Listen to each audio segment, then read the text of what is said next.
Welcome back to Little White Book of Easter. It's April 25th, from fasting to feasting. In central Italy, between Rome and Florence, Easter tables aren't complete without torta al formaggio, a golden, dome-shaped cheese bread with roots dating back to the Middle Ages.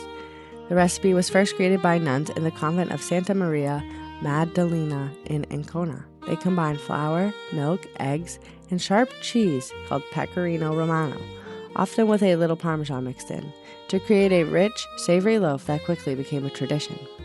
Some recipes call for 40 eggs, symbolizing the 40 days of Lent. Families often bake it on Good Friday so that by Easter Sunday, the loaf is ready to share, as fasting turns to feasting. Today, bakeries across central Italy still fill their shelves with the tall, golden loaves in the weeks before Easter. In his appearances after the resurrection, the risen Jesus often ate with his disciples. Food brings people together. Then they said to each other, "Were not our hearts burning within us while he spoke to us on the way and opened the scripture to us?" So they set out at once and returned to Jerusalem, where they found gathered together the 11 and those with them who were saying, "The Lord has truly been raised and has appeared to Simon." Then the two recounted what had taken place on the way and how he was made known to them in the breaking of the bread.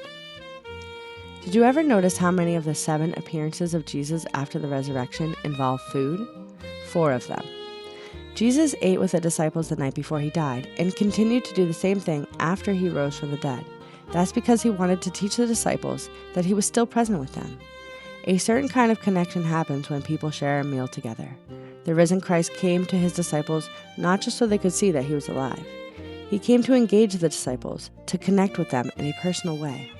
And he did this by sharing food with them. Jesus comes among us today to engage us, to connect with us, to draw us into his living and dying and passing through death to life. In the Eucharist, he brings us together and gives himself to us as food. When I receive the Eucharist, am I ready for this kind of connection with him? Spend some quiet time with the Lord today.